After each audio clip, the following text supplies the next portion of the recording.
Hello friends, मैं शिवन जैन आपका स्वागत करता हूं आपके अपने यूट्यूब चैनल पर। दोस्तों, आज की वीडियो यहां पर जो है इनकम टैक्स में रिफंड को लेकर है। आईटीआर फाइलिंग करने के बावजूद भी यहां पर जो है इनकम टैक्स में रिफंड प्रोसेस नहीं किए जा रहे हैं। ऐसी क्या प्रॉब्लम है इस बार जिसकी वजह से यहां पर जो है ये दिक्कत आ रही है? वीडियो को पूरा एंड तक देखिएगा। यहाँ पर मैं आपको लाइव दिखाने वाला हूँ। यहाँ पर एक ऐसी आईटीआर जो कि फाइल करने के बाद जो है काफी जल्दी प्रोसेस हो गई थी, लेकिन जो रिफंड है वो यहाँ पर क्रेडिट नहीं हुआ है। ऐसे काफी सारे लोगों के साथ हो रहा है। आईटीआर या तो प्रोसेस नहीं हो रही है, प्रोसेस हो जा रही है तो रिफंड जो है क्रेडिट नहीं हुआ है। तो ऐसे क्या रीजन है जिसकी वजह से हो रहा है? पहले मैं इनकम टैक्स की ऑफिशियल वेबसाइट पर लॉगिन करूंगा, उसके बाद जो है यहाँ पर डिटेल चेक करूंगा। आपको किसी भी फेक वेबसाइट पर नहीं जाना है। ये वेबसाइट नोट कर लीजिए, www.incometax.gov.in। आप अपने मोबाइल से इसको एक्सेस कर सकते हैं। लॉगिन पर क्लिक करिएगा और जो आपका पैन नंबर है वही डाल दीजिएगा। पासवर्ड अगर याद है तो डाल दीजिए, अगर नहीं याद है किसी और के पास है तो आप उनसे ले सकते हैं या फॉरगेट कर सकते हैं। ठीक है, मैं यहाँ पर जो है आईडी और पासवर्ड डाल के प्रोसीड कर लेता हूँ।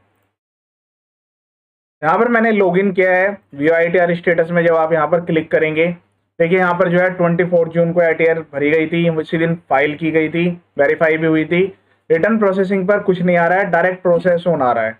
कोई दिक्कत वाली बात नहीं है। ये 2 जुलाई को जो है प्रोसेस हो चुकी है, लेकिन इस केस में जो है रिफंड अभी तक क्रेडिट नहीं हो पाया है। तो अब हमने यहाँ पर जो है, पहले मैं आपको दिखा देता हूँ व्यू फाइल रिटर्न्स पर। आपको भी इसी तरीके से चेक करना है। यहाँ पर जो है आईटीआर प्रोसेस हो चुकी है, इंटीमेशन ऑर्डर भी आ चुका है, लेकिन यहाँ पर जो है रिफंड जो है ड्यू तो लिखा हुआ आ रहा है, फेल्ड भी नहीं आ रहा है, लेकिन रिफंड आपके अकाउंट में क्रेडिट नहीं हुआ। या फिर यहाँ पर ये हो सकता है सक्सेसफुली वेरीफाइड आ रहा हो, अभी तक यहाँ पर जो है प्रोसेस ऑन नहीं हुआ। ऐसे मैंने काफी सारे वीडियो जो ऑलरेडी अपलोड किए हुए हैं, इससे पहले भी एक वीडियो अपलोड किया था। यहाँ पर केवल सक्सेसफुली वेरीफाइड है, लेकिन फिर भी रिफंड क्रेडिट हो गया था, क्योंकि ईमेल्स आने में, मैसेज आने में और यहाँ पर डाटा अपडेट होने में काफी बार लेट भी हो जाता है।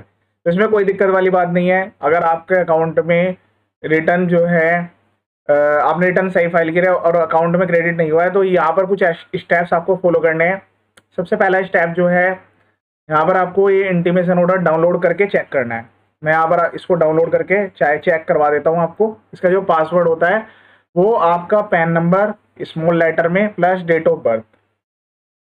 पैन नंबर के साथ डेट ऑफ बर्थ एंटर करनी है, ना ही कोई डैश ना ही कोई स्लैश। ठीक है, तो पहले तो ये चेक करना है कि जितना आपने रिफंड क्लेम किया था क्या आपको पूरा रिफंड मिला हुआ है। कहीं ऐसा तो नहीं है कोई एडजस्टमेंट कर दी गई हो, आपने आईटीआर में कोई डिडक्शन क्लेम की और वहां पर सीपीसी ने प्रोसेस करते हुए उसको हटा दिया हो। तो ये चीज है। स्टार्टिंग में जो है पोर्टल पर 87A की रिबेट भी मिल रही थी। स्पेशल इनकम के केस में भी स्पेशल टैक्सेबल रेट से इनकम जो होती हैं, जैसे कि ऑनलाइन गेमिंग हो गया, short term long term capital के लिए मैंने एग्जांपल दिया, इस टाइप के अदर जो इनकम्स हैं उसमें न्यू टैक्स रिजीम में 87A की रिबेट नहीं मिलेगी। ओल्ड में अगर आप जा रहे हैं तो 12,500 रुपए की आपको छूट मिल जाएगी। न्यू में जो है 87A की 25,000 रुपए की छूट जो है वो केवल नॉर्मल टैक्स जो रेट वाली इनकम है उस पर ही मिलेगी। मैंने यहाँ पर इंटीमेशन डाउनलोड कर लिया है, ये मैं ओपन करके आपको दिखा देता हूँ।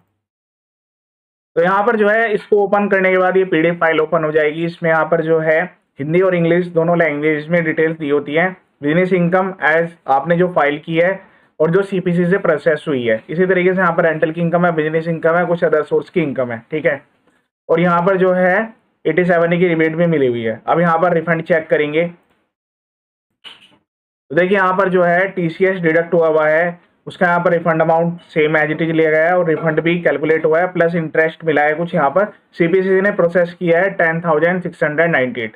ये रिफंड है, लेकिन ये अकाउंट में क्रेडिट नहीं हुआ है। हमें कैसे पता चला है? क्योंकि अभी तक यहाँ पर बैंक अकाउंट में अगर क्रेडिट होता है तो यहाँ पर आपके पास मैसेज आता है, बैंक से भी मैसेज आता है। ठीक है, अब मैं डायरेक्ट आपको पोर्टल पर लेकर चलूंगा। वहां पर नेक्स्ट स्टेप आपको क्या लेना है, अगर आपका रिफंड यहाँ पर मैच हो रहा है, सीपीसी ने प्रोसेस कर दिया है, तब तो कोई दिक्कत नहीं है। अगर यहाँ पर नहीं हुआ है तो फिर आपको रिवाइज आईटीआर फाइल करनी पड़ेगी। तो यहाँ पर ई फाइल में जाकर फाइल इनकम टैक्स रिटर्न पर सेलेक्ट करना है, assessment year, online mode select करना है, कंटिन्यू पर क्लिक करना है। फिर से आपको आईटीआर भरनी पड़ेगी। आपने कोई भी फॉर्म फाइल किया हो, जैसे पहले 1 किया था, अब आप दोबारा से 2 या 3, 4 जो भी आपकी एक्चुअल इनकम बेसिस है वो आप ले सकते हैं। गलत फॉर्म फाइल कर दिया था तो उसको भी रिवाइज में आप ठीक कर सकते हैं। आपको जो प्रोसेस आपने स्टार्टिंग में फॉलो किया था आईटीआर फाइलिंग का, हालांकि मैंने अपने यहाँ पर यूट्यूब चैनल पर काफी सारे वीडियो अपलोड किए हैं आईटीआर 1, 2, 3, 4, उसकी आप हेल्प लेके खुद से भी फाइल कर सकते हैं। ठीक है, उनको एक बार देख लीजिएगा, रिवाइज आईटीआर फाइल कर दीजिएगा। फिर उसके बाद आपको वेट करना पड़ेगा, प्रोसेसिंग सेम टाइम लगेगा उसमें भी।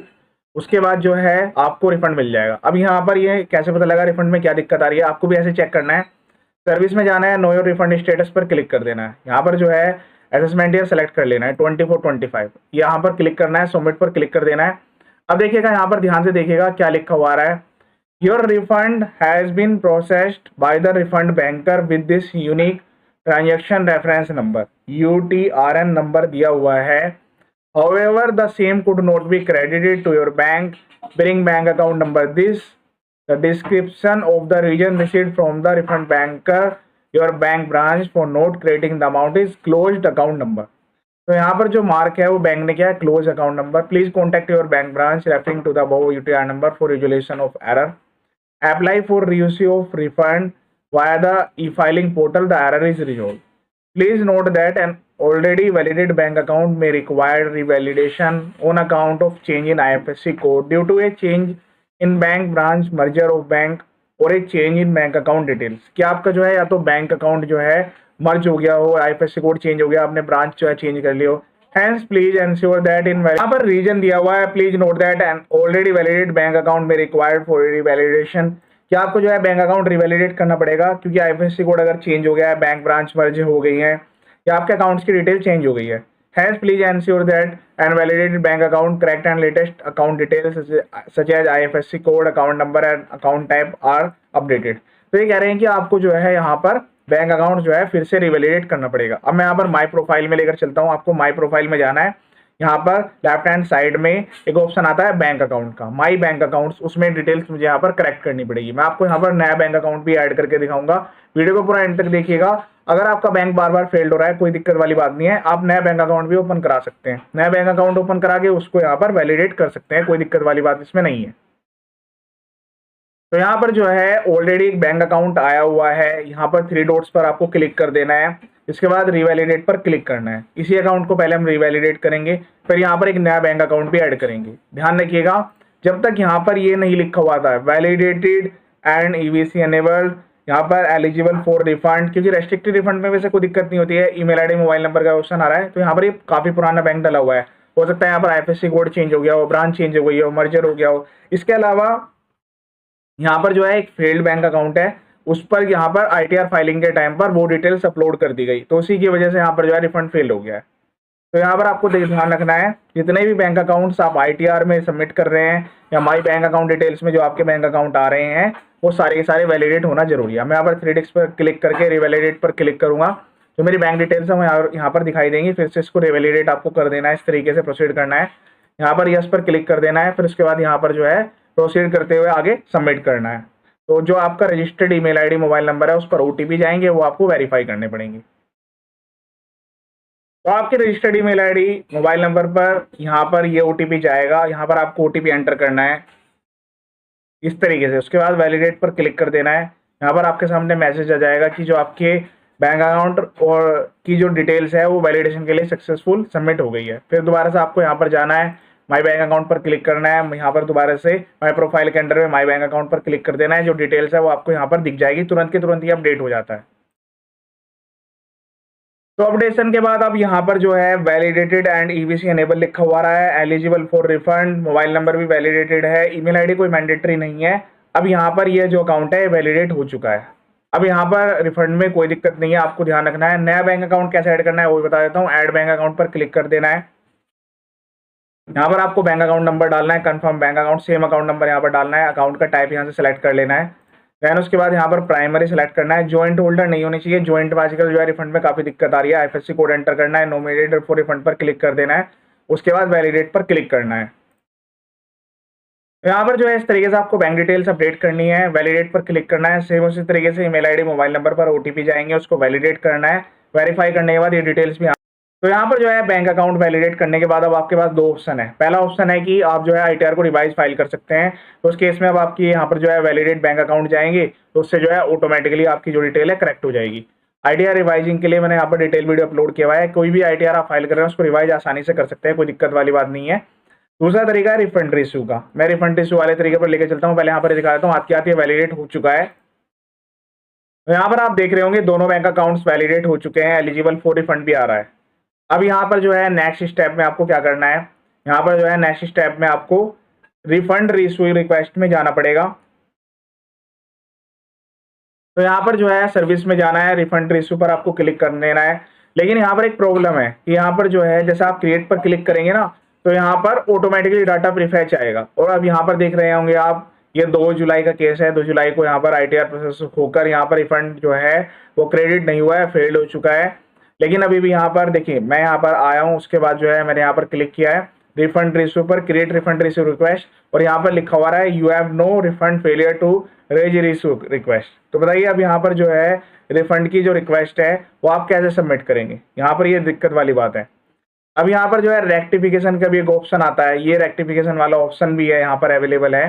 तो ये वाले ऑप्शन में क्या है कि डाटा का रेक्टिफिकेशन हो जाए। हम इनकम टैक्स सेलेक्ट करेंगे, 24 25 सेलेक्ट करेंगे, कंटिन्यू पर क्लिक करेंगे, तो यहाँ पर काफी सारे ऑप्शंस आपको देखने के लिए मिल जाएंगे। ठीक है, कि जैसे tax credit, mismatch, reprocess the return. लेकिन आप एक बात बताइए, जब आपने रिटर्न फाइल करते हुए अगर यहाँ पर आपने बैंक अकाउंट ही गलत दे दिया होगा, अब आपने उसको वैलिडेट भी कर दिया, तो उससे कोई ज्यादा बेनिफिट मिलने वाला नहीं है। जो ITR है वो तो यहाँ पर रेक्टिफाई हो जाएगी, लेकिन आपको जो रिफंड है वो क्रेडिट नहीं होगा।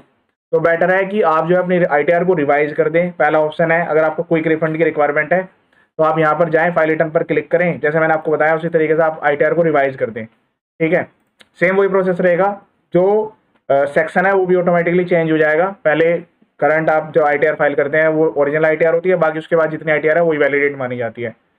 या फिर दूसरा ऑप्शन है रिफंड रिसीव वाला, तो रिफंड रिसीव वाले में आपको वेट करना पड़ेगा जब तक कि यहाँ पर ये ऑप्शन एनेबल नहीं होता है।